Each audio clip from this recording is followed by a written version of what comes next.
Certamente tu já ouviu falar muita coisa sobre PNL, sobre o que que ela é, sobre o que que ela faz, sobre o que que ela não é, sobre o que que ela não faz. Mas de tudo isso que já pode ter ouvido falar, o que que é verdadeiro e o que que é falso? Como é que a gente filtra isso? Meu nome é Jonatas Crisel, eu sou especialista em programação neurolinguística e no vídeo de hoje eu vou falar sobre alguns fatos e mitos da PNL.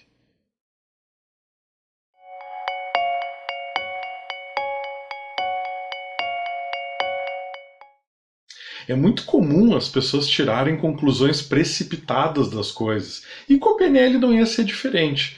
Algumas pessoas, com a força do entusiasmo, uma inexperiência de um principiante, acabam por fazer uma certa confusão com algumas ideias. Então, vamos tirar um pouco dessas crenças fantasiosas e explicar o que de fato está em jogo. A primeira coisa que eu trago aqui, a PNL pode curar doenças? Não, e é uma tremenda irresponsabilidade afirmar um negócio desses. Qualquer pessoa que esteja doente deve procurar um médico, tratamento na medicina.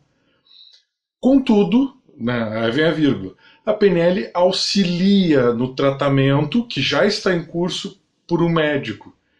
E aí o cliente pode ter mais coragem, pode ter mais confiança, pode ter mais otimismo para enfrentar o tratamento que ele vai ter que enfrentar, ou para se regular na rotina que ele vai ter que se encaixar e ter perseverança no que ele vai ter que fazer. 2. A PNL não é uma pessoa. E aqui, via de regra geral, quando alguém se proclama conhecedor único, mestre insubstituível, a única fonte confiável de algo, a gente deve ter um alarme tocando na nossa mente. Isso, via de regra, e isso é um problema.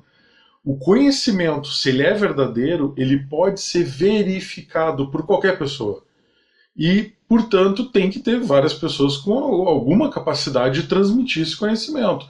Mais capacidade, menos capacidade, mais experiência, menos experiência, ok. Mas não pode ter um mestre supremo e os outros não sabem nada.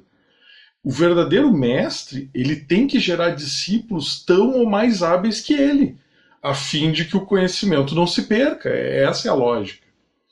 Terceiro item. Os praticantes de PNL são perfeitos. Obviamente um mito. Primeiro que perfeição é impraticável. Perfeição não existe, é inalcançável. Sempre que a gente conquista algo, algum objetivo, surge pelo menos mais um para a gente poder desenvolver. A gente sempre está em busca de uma melhoria.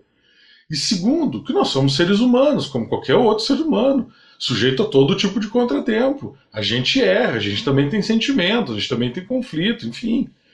Essa história de estar sempre feliz, de não ter problema e outras coisas semelhantes é ilusão, pura ilusão. E é intensificado pelas redes sociais, que só mostram uma parte da realidade. Acontece que nós, a programação neurolinguística, a gente aprende com os nossos erros, a gente busca mudar quando algo não está favorável para a gente. Quando a gente não está satisfeito com alguma reação que a gente acha um jeito de mudar essa reação. Quarto item, a PNL te deixa consciente, te conscientiza das coisas. Mito, a consciência humana é uma máquina de criar interpretações e tem pouquíssima capacidade de promover mudanças da nossa vida. O show acontece todo no inconsciente, que opera de forma analógica, ele não é muito interpretativo, ele não segue essas regras. A PNL nos ajuda a entender como é que a nossa mente funciona, a fim de que a gente possa utilizar nosso inconsciente de uma forma mais efetiva. Quinto item. A PNL é física quântica e pensamento positivo ou é mágica? Mito e besteira. E assim, eu vou ser bem sincero como não se deve ser, mas eu gosto de ser sincero e eu preciso dizer a verdade aqui. A maioria das pessoas que andam aí pelo mundo apresentando qualquer coisa, dizendo que é quântico, às vezes nem física, é quântico, não fazem ideia do que elas estão dizendo. Tem uma experiência chamada dupla fenda, experiência da dupla fenda, que ocorre sob circunstâncias muito específicas, e que essa sim é da física quântica, e que esse povo distorce e interpreta como se aquilo ali valesse no mundo da física newtoniana, e que não é uma verdade. Pensamento positivo, eu já falei aqui em outro vídeo, é um pensamento mágico, é uma distorção da realidade ou um desejo que a realidade seja diferente e que, sem obedecer determinadas condições de formulação de objetivo, tem pouca ou nenhuma efetividade no processo de mudança. E quando alguém mistura PNL com mágica, aí a gente tem um desserviço para a PNL. Simplesmente porque ela vai no sentido oposto de que é facilitar que as pessoas tenham liberdade nas suas mentes. E aí é que elas acabam ficando com a ideia de que a PNL é algo mistificado, que é para poucas pessoas, que só algumas pessoas podem ou sabem usar. E não, isso está incorreto. Né? A mágica tem o seu papel e não é conjugado com a PNL. Sexto item, PNL é ciência. Não.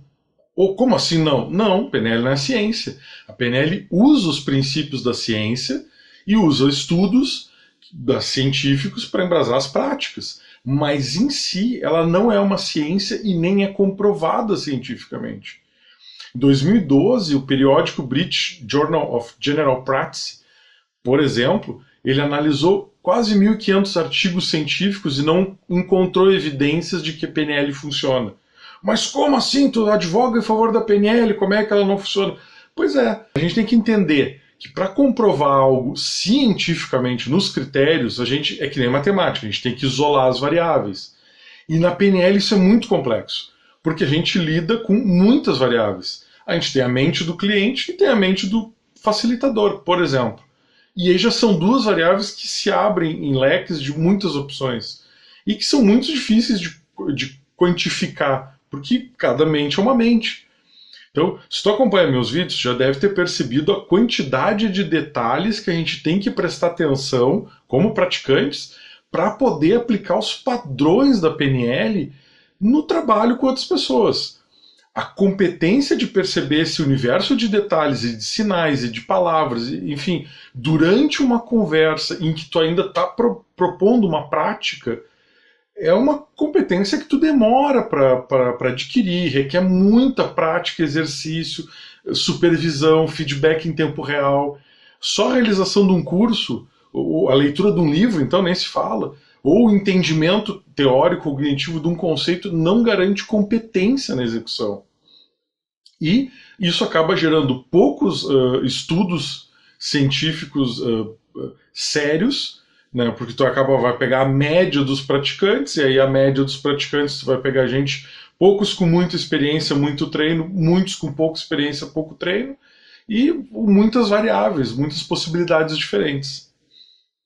Eu espero que tu tenha gostado desse vídeo, espero que tenha esclarecido alguns pontos. Se tu tem dúvidas, se tu tem ainda alguma coisa que tu gostaria de saber, coloca nos comentários aqui para mim, e um grande abraço, até o próximo vídeo.